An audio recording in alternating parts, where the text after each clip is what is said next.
फिलिपियों की पत्री 3 अध्याय उसका 1 से लेकर 11 तक के पद में पौलुस अब व्यक्त रूप से अपने विरोधियों और मिलावट किए हुए सुसमाचार का प्रचार करने वालों को संबोधित करके कहता है।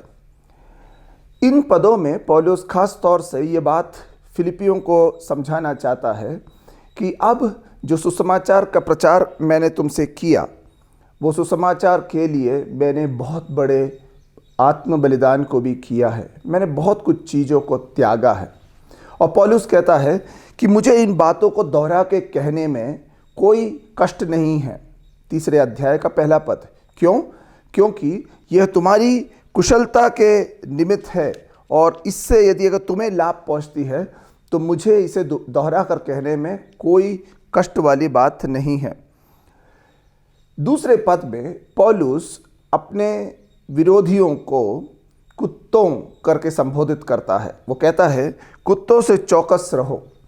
यहूदी सोच विचार के अनुसार कुत्ते अशुद्ध जानवरों में गिने जाते थे और कुत्ते ऐसे भी जानवरों में गिने जाते हैं जो गलियारों में भौंकने और कराहने के द्वारा रात और दोपहर की नींद को खराब करने वाले हैं।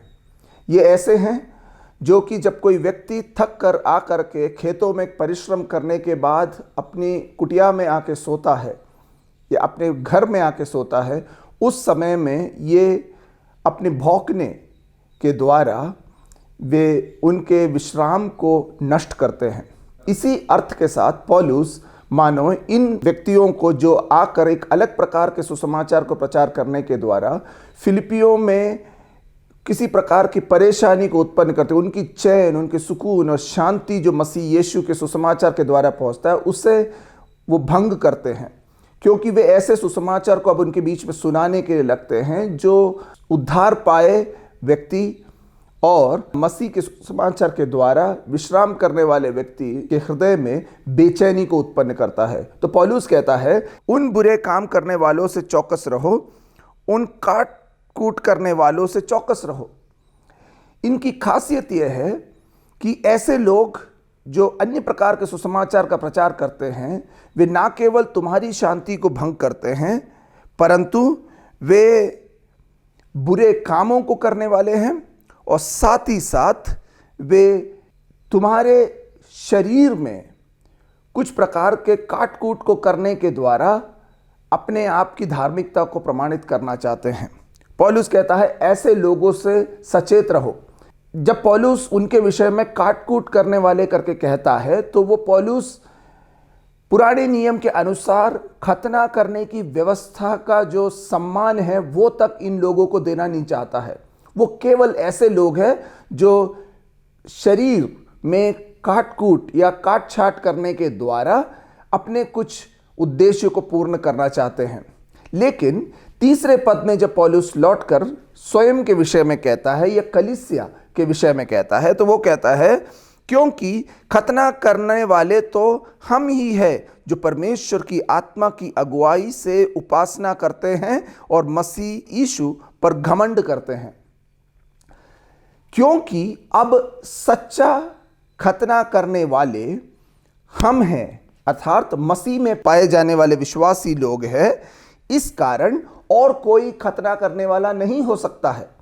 और जो भी कोई मांस में खतना करने के विषय में कहता है, वे केवल काट छाट करने वाले, क्योंकि खतना करने का अर्थ है कि परमेश्वर के साथ वाचा बांध ले। और जिसने परमेश्वर के साथ वाचा बांधा हो वो केवल शरीर पर नहीं परंतु उसके अर्थ पर ध्यान देने वाला है। और इस खतने के आत्मिक रहस्य के अनुसार व्यवहार करने वाले अगर कोई है तो पौलुस द्वारा प्रचार किए सुसमाचार पर विश्वास करने वाले फिलिपी के विश्वासी लोग हैं। इसलिए वो कहता है, खतना करने वाले तो हम ही हैं। क्यों?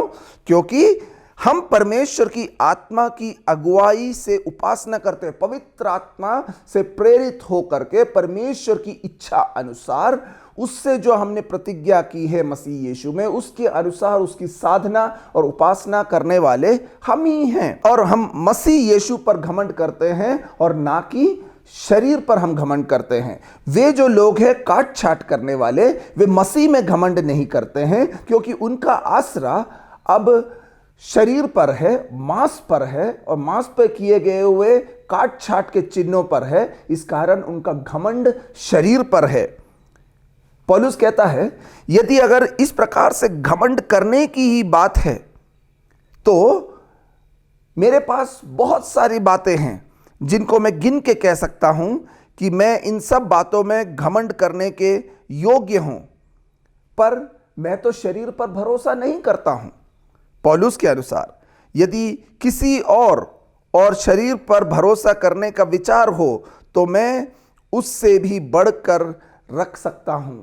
और फिर 5वें पद से लेकर 7वें पद तक पौलुस अपने धार्मिक गुणों को या विशेषणों को गिन करके बताता है, जिसके आधार पर वो इन सब लोगों से बढ़ चढ़कर चाहे तो घमंड के साथ कह सकता है कि 8वें दिन मेरा खतना हुआ है, जो कि एक इस्राएली के लिए बहुत ही महत्वपूर्ण था। अब्राहम के प्रतिज्ञा के अनुसार इसहाक का खतना 8वें दिन, परंतु इस्माइल का खतना 13 साल की उम्र में हुआ था। इस कारण वाचा का संतान इसहाक के खतने के अनुरूप 8वें दिन किया गया। इस्राएल के वंश का पाया जाता है। वो बन्यामीन गोत्र का है जिसने इस्राएल देश को सबसे पहले राजा को दिया। इब्रानियों का वो इब्रानी है, अर्थात उसकी लहू में शुद्धि है। अन्य जातियों के साथ उसके पूर्व पिता लोग मिश्रित विवाह नहीं करे हैं। इस कारण अब वो इब्रानियों का भी इब्रानी है। व्यवस्था के विषय में यदि कहे तो वो फरीसी है।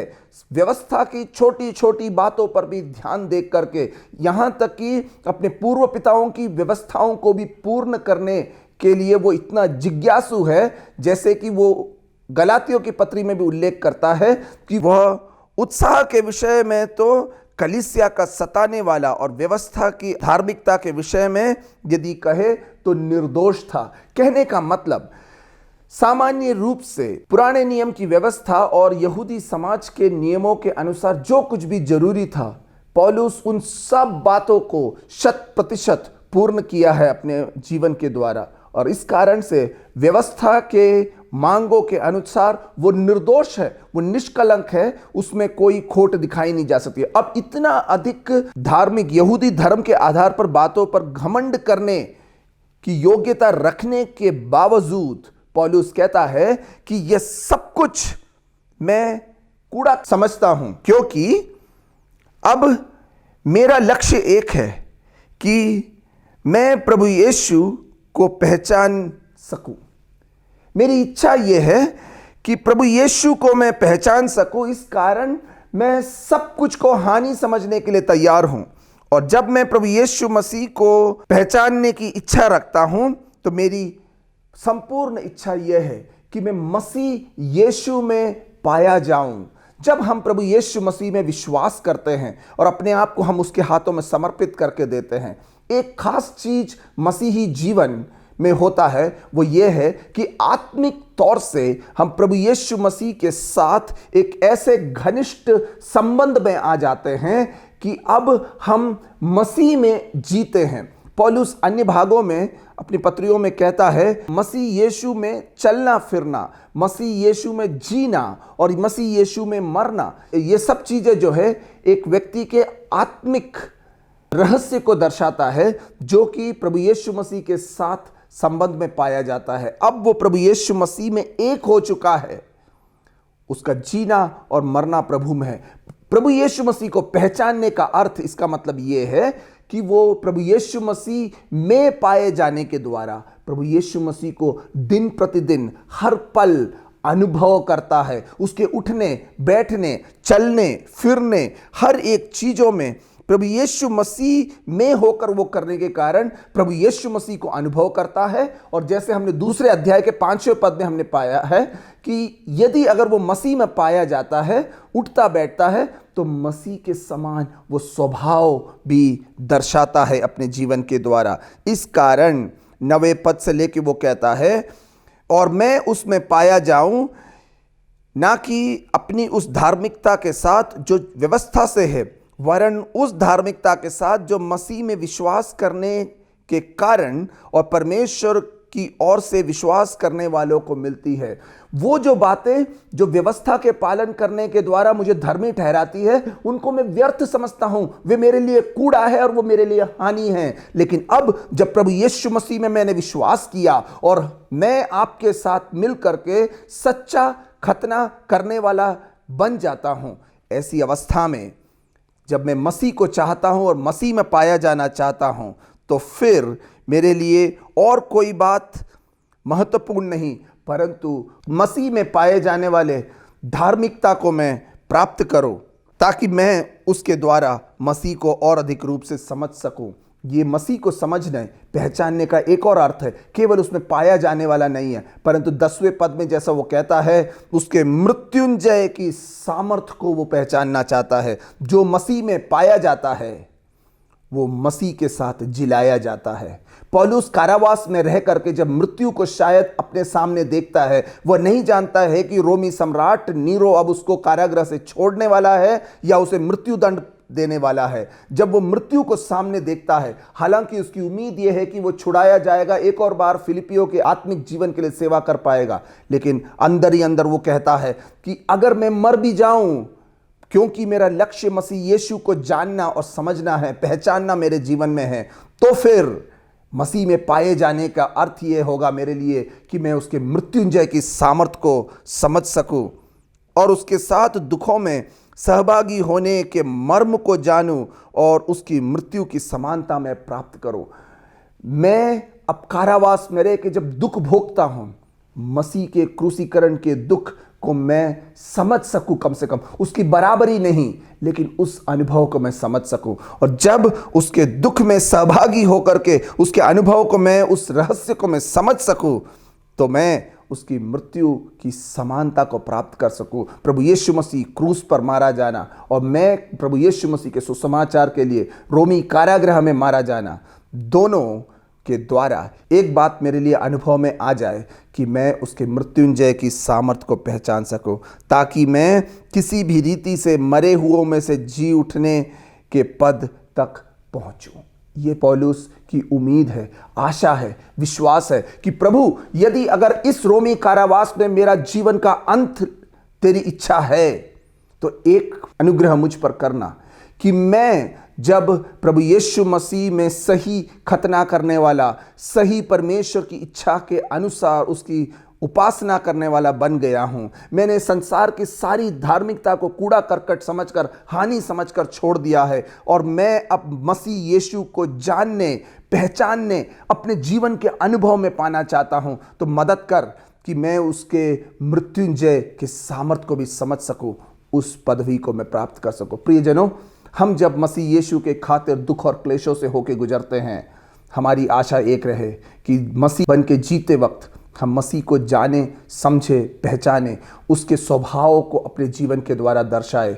संसार में प्राप्त होने वाली धार्मिकता और पदवियों के आधार पर हम घमंड ना करें, परंतु मसीह यीशु में प्राप्त होने वाली धार्मिकता पर घमंड करें, ताकि हम अपनी मृत्यु के पश्चात भी उस अनंत जीवन की आशा में जिएं आज, कि हम मृत्यु के उपरांत भी उसके मृत्युंजय की सामर्थ को जान सके, उसको अनुभव कर सके। अगर ऐसा है तो अनंत जीवन का अनुभव हमारे लिए परमेश्वर ने अपनी इच्छा के अनुसार रखा है। प्रभु आप सबों को इन वचनों के द्वारा आशीष दे।